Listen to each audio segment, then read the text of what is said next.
వాడు సంసారం. అందుకే వాడు ఏం చేశాడు, వెరీ పో కొండవాడికి పో, నన్ను అక్కడ తీసుకొని పో, స్విమ్మింగ్ తీసుకోవాలని ఉంటాడు వాడు. అంటే మన ఇంట్లో కూర్చుని మనల్ని బయటికి తిప్పేవాడు అందరూ సంసారాన్నే చేస్తుంటారు. కాబట్టి ఆ భావాలు వదిలిపెట్టేయండి.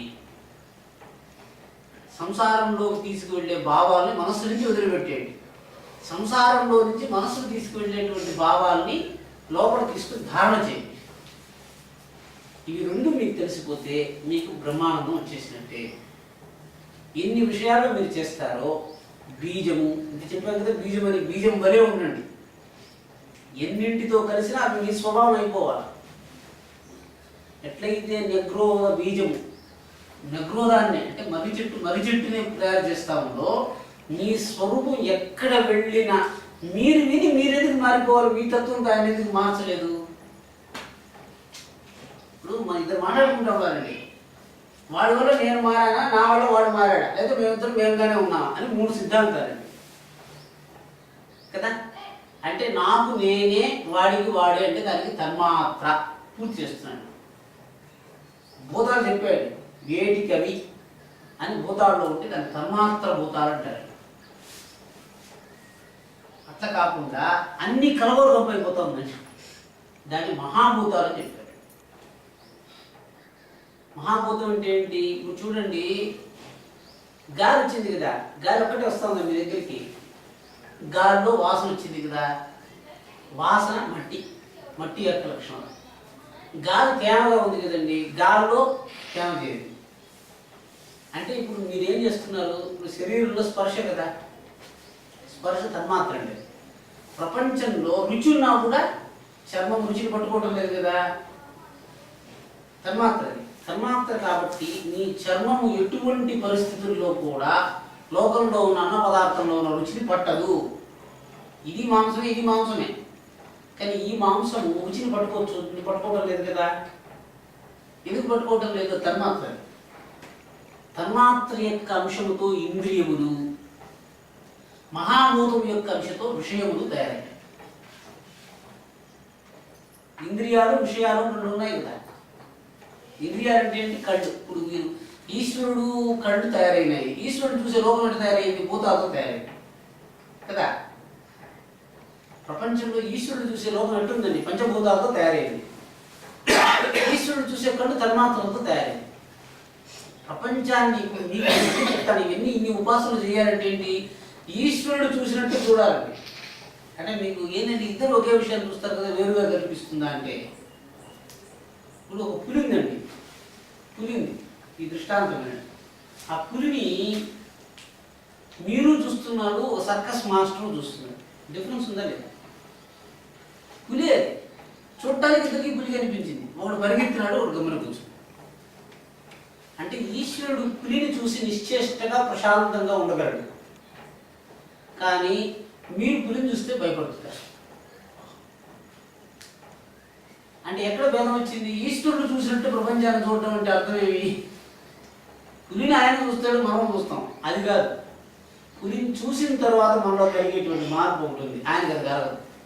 పులినే చూస్తాడు, గిల్లి చూడాలి.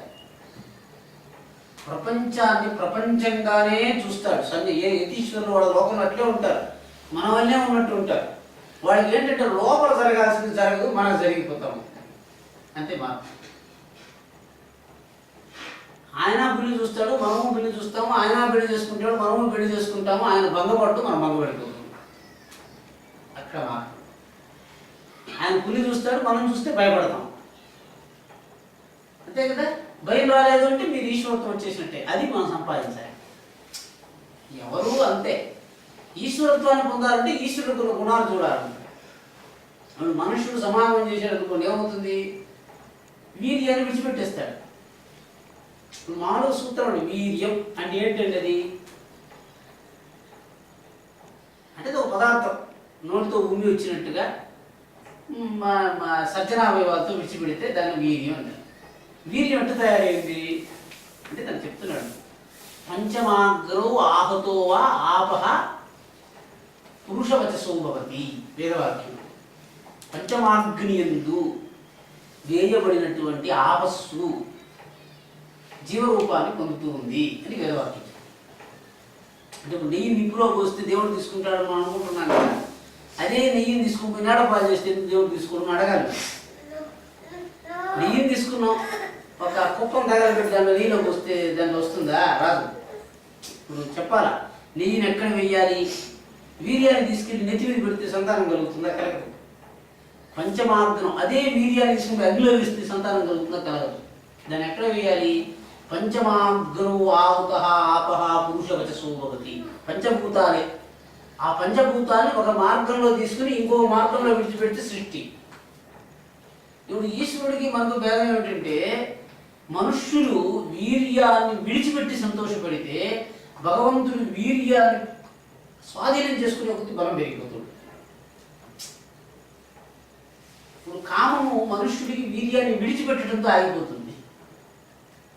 ఈయనకు వీర్యాన్ని విడిచిపెట్టే పని లేదు కదా, నిరంతరము ఊర్ధ్వగామిగా ఉంటాడు. పర్పస్ అంతే.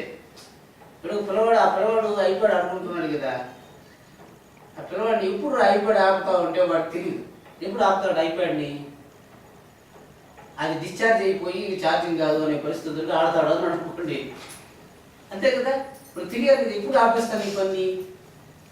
కామంతో పట్టుకోబడినటువంటి వాడు కామాన్ని ఎప్పుడు ఆపుతాడు? అంతే. మనుష్యుడైతే కామం చేత పట్టుబడితే వాడికి వీర్యం విసర్జించేంత వరకు పురుషుడికి రజస్సు స్ఖలనం అయ్యేంత వరకు స్త్రీకి సుఖం ఉండదంతే. ఇంకా వాడు పిచ్చి పట్టినట్టు భ్రమించిపోతాడు. ఈశ్వరుడికి ఎట్లుండదు. ఈశ్వరుడు వీర్యధారణ చేసి బలవంతుడు కాబట్టి ప్రక్రియల చేత ఈశ్వరుణ్ణి మనుష్యుడిని సమానంగా చూడకూడదు. క్రియ అదే ఉంటుంది. ఈశ్వరుడికి ఒక బోధ వచ్చింది. ఎవరో గురువు గారు కూర్చుని ఉన్నారండి, గురువు చుట్టూ శిష్యులు ఉన్నారు. శిష్యులు అందరూ వచ్చి గురువు గారి దగ్గర కూర్చున్నారు. కూర్చుని స్వామి నా జాతకం చూడండి అని అడిగారు.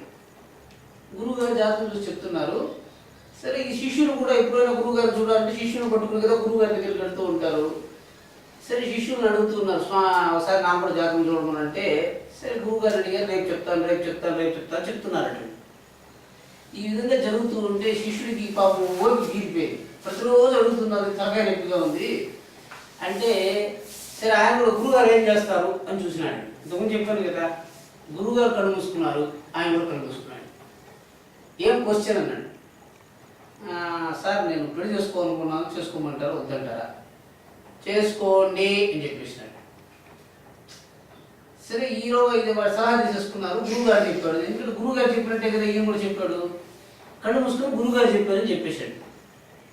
తర్వాత చెప్పేసిన తర్వాత మళ్ళీ ఎందుకు పత్రిక కొట్టాలి? వాడు గురువుగారు శిష్యుడు లేడండి, శిష్యుడు దూరంగా ఉన్నాడు. గురువుగారి దగ్గరికి పత్రిక ఇద్దామని వాడు వస్తున్నారండి. వాళ్ళు వచ్చి సార్ మీరు చెప్పినట్టే పెళ్లి అరేంజ్ చేసేసినాము అన్నాడు. నేను ఎక్కడ చెప్పానండి మీతో అన్నాడు గురువు. లేదండి మీరు చెప్పారు, వాళ్ళు చెప్పారంటే, ఏమయ్యా స్వామి మీరు కళ్ళు మూసుకొని చెప్తారు కాబట్టి నేను కూడా కళ్ళు మూసుకొని చెప్తున్నాను చెప్పాడు. ఒరే శిష్యుడు కళ్ళు మూసుకోవటానికి గురువు కళ్ళు మూసుకోవటానికి ఎంత భేదం ఉందిరా. గురువు గారు ఎందుకు కళ్ళు మూసుకుంటారు చెప్పు అని అడిగాడు. కళ్ళు మూసుకుంటే చెప్పటం అది, కళ్ళు మూసుకుంటే ప్రపంచంలో ఉన్న విషయాలు వదిలిపెడతాడు. కళ్ళు మూసుకుంటే 862 శ్లోకాలు ఆయన మనసు ముందు మెగులుతుంది. నీకు మెగులుతుందా అని అడిగాడు. బాహ్య రూపమైనటువంటి అనుకరణ చేత దాన్ని చేయకూడదండి. అంటే అందువల్ల ఏమిటి, క్రియలతో సమానం చేసి జీవుణ్ణి ఈశ్వరుణ్ణి సమానం చెప్పకూడదు. మనం ఏం చేస్తుంటాము, ఆయన కూడా చూస్తున్నాడు మనం చూస్తున్నాం, ఆయన తింటున్నాడు మనం తింటున్నాం. అందుకోసమే ఈశ్వరుణ్ణి కూడా, అంటే మామూలుగా ఎవరో అడిగారండి, ఈ ఆకు మాట పూజ చేస్తున్నాము, వెంకటేశ్వర స్వామి గుడికి పోతే లోపల అర్చకులు ఉన్నారండి, కట్టనండి దోసినారు, లోపల నైవేద్యం చేస్తున్నారు. సరే ఎవరో నాకు నాస్తికులు కూడా వెళ్ళాడు, ఏందండి వాళ్ళు మాత్రం మేము చూడకూడదండి, మేము కూడా చూస్తామండి, కట్టను తీసుకుని ఎందుకు చేస్తున్నారు అని అడిగి. అంటే ఆయన చెప్పాడు, కరెక్ట్ మంచి మాట అడిగినారు, కట్టను తీసుకొని ఎందుకు చేస్తున్నారు భగవంతుడు మీకు తెలుసా? ఎప్పుడైనా అడిగింది మీరు అడగాలి కదా. దేవుడి డబ్బు ప్రపంచంది, ప్రపంచం డబ్బుతోనే కదా దేవుడికి ఖర్చు పెడుతున్నారు. వెంకటేశ్వర స్వామి నైవేద్యం చేస్తున్నారంటే మనందరం డబ్బు ఇస్తున్నాము, మన డబ్బులు తెచ్చితే ప్రసాదం పెడుతున్నారు. అట్టయితే భగవంతుడికి కట్టనేసి ఎందుకు చేస్తున్నారు అని అడిగినారు. ఎప్పుడైనా ఎందుకు అట్లా చేస్తున్నారు చెప్పండి, మనం చూడకూడదు అని ఎందుకు చేస్తున్నారు? అని మీకు తెలియాలి. ఎందుకనంటే ఏం చేసినా కూడా ఈశ్వరుడే అని అనుకోగలిగిన వాడు అర్చకుడు అవుతాడు. అర్చకుడు యొక్క గుణం అది. ఈశ్వరుడు ఏమి చేసినా కూడా ఈశ్వరుడే అనుకోగలిగిన వాడు ఈశ్వరుని ఎట్లా చూసినా పర్వాలేదు. ఈ విధంగా ఉంటేనే ఈశ్వరుడు, ఇంకొక రకంగా ఉంటే ఈశ్వరుడు కాదు అనుకున్న వాడికి ఈశ్వరుడు మనకు దొరకడు. భగవంతుడు కూడా మనవలే భోంచేస్తాడా అనే భావన వచ్చేసింది అంటే ఈశ్వరుడి మీద జీవుడికి భక్తి సరిపోతుంది. ఈశ్వరుడికి జరుగుతున్న సామాన్య కార్యకలాపాలని జీవుడు దర్శించినట్లయితే జీవుడికి ఈశ్వరుడి మీద భక్తి నష్టమైపోతే ఏమిటి కష్టము? ఇంకెవరో మనల్ని కాపాడుతారు అనేటువంటి బలాన్ని కోల్పోయి దేశద్రమరిగా తిరిగిపోతుంది. ఇప్పుడు మా నాన్నగారు బలవంతుడు అనుకున్నటువంటి కుమారుడు సంతోషంగా ఉంటాడు. మా నాయన కూడా ఏం చేయలేడు అనుకున్నవాడు ఏం చేస్తాడు? పిచ్చి పెట్టిపోతుంది వాడు. ప్రపంచంలో అంటే ఆకాశంలో భూమి తిరుగుతూ ఉంది. భూమి మనందరూ ఏమనుకున్నాం అంటే నేను భూమి మీద ఉన్నాను, హాయిగా ఉన్నాను అనుకుంటున్నాను కదా. భూమి కూడా ఆకాశంలో వేలాడుతూ ఉంది వాడికి తెలిసింది అనుకోండి. ఆయన ఏలాడుతూ ఉన్నాడు, నేను ఏలాడుతూ ఉన్నాను అంటే మీరు భూమి మీద కాళ్ళు నిలబడదు. ప్రపంచంలో నిరాధార నిరుపప్లవ నిత్యతృప్త అంటే ప్రపంచంలో వేలాడుతూ ఉండగలిగిన ఒక దాన్ని, ఆకాశంలో వేలాడగలిగిన దాన్ని మనతో సమానంగా మనం చూడకూడదండి. ఆ సమానంగా చూస్తే ఏమైంది? మనం వేలాడే శక్తి సంపాదించాలి, లేకపోతే మనకు మరణ పర్యంతం సుఖం ఉండదు. అంటే ఏంటి? ఈశ్వరుని క్రియల చేత కాదు, అంతఃకరణ శక్తి చేతనే ఈశ్వరుడి యొక్క శక్తి మీకు తెలుస్తుంది. కంటికి కనిపించే శక్తి అయితే ఈశ్వరుడి కాదని, అది ఐంద్రజాలకుడి యొక్క శక్తి. పీసీ సర్కార్ కూడా మన బాలాజీ ఒక మెజిషియన్ వచ్చాడు కదా, తిరుపతిలో ఒక మెజిషియన్ వచ్చిన్నాడండి. నేను మన తిరుపతి ఎస్పీ ఎవరో ఉన్నారు, అప్పుడు వాడు ఎవరో ఉంటే తీసుకెళ్ళాడు. నేను అక్కడే కూర్చుని ఉన్నానండి. జస్ట్ అంతే ఆయన అక్కడ ఉన్నాడు, నేను ఇక్కడ ఉన్నానండి. ఆయన చేసి ఒక ఒక వల తీసుకున్నాడు, టప్ అని కొట్టాడండి. పక్షులు వస్తున్నాయి, టప్ అని కొట్టాడండి. కుందేళ్ళు వచ్చాయి. చూసారు, చూస్తుంటారే, తిరుపతిలో జరిగిందండి. మనవాడు చూశారండి. సరే ఏమండి? ఏమీ లేదండి, మ్యాజిక్ అండి.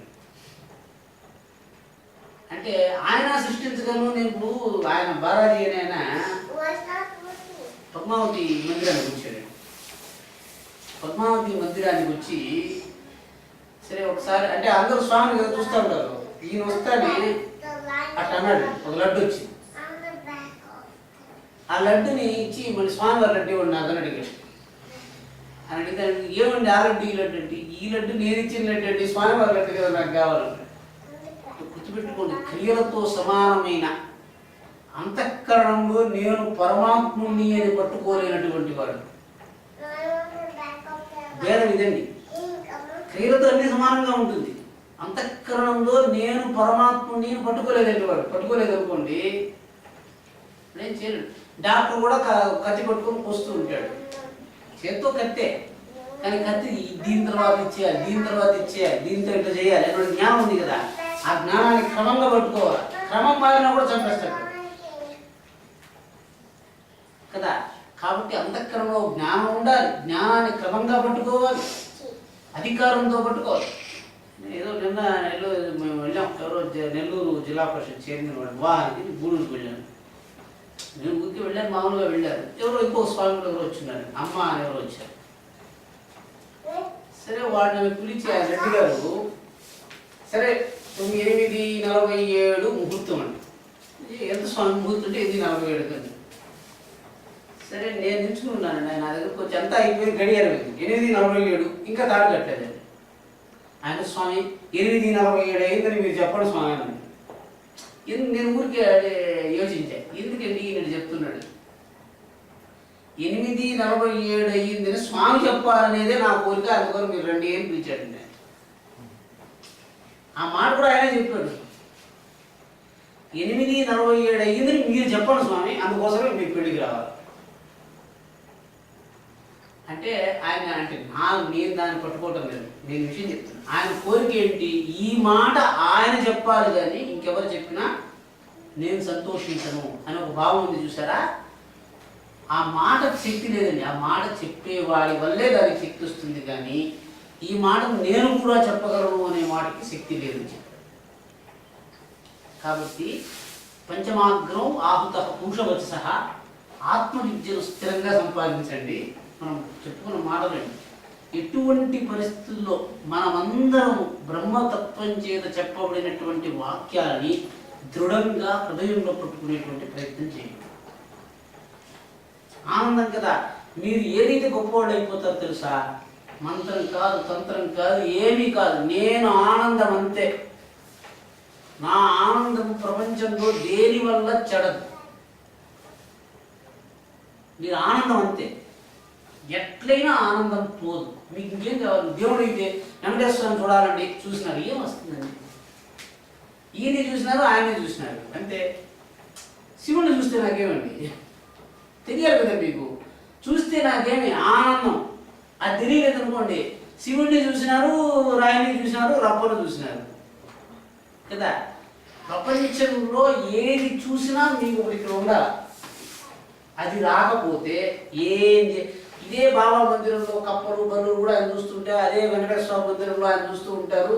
అందరినీ కపిలేశ్వర స్వామి గుడిలో పిల్లులు కూడా పోయేసి దాని మీద పిండికి వదిలేసి వస్తూ ఉంటాయి. ఏం జరగదు. అంటే చూసేటువంటి దర్శన శక్తి చేతే భగవంతుడు. కాబట్టి హృదయాన్ని జాగ్రత్త చేసుకోండి. హృదయం బలంగా ఉండాలి. ఎవరికి హృదయం బలంగా ఉంటుందో వాడు పరమాత్ముడి ఇల్లు లోపల వచ్చేస్తుందండి. మీరు ఈ యొక్క ఇంద్రియాలన్నీ నశించిపోయే లోపల ఎవరికి వాడండి. ఎవ్వడు మిమ్మల్ని ఉద్ధరించలేడు. ఉద్ధరేది ఆత్మనాత్మానం అగ్రం సంసార వారిధౌ.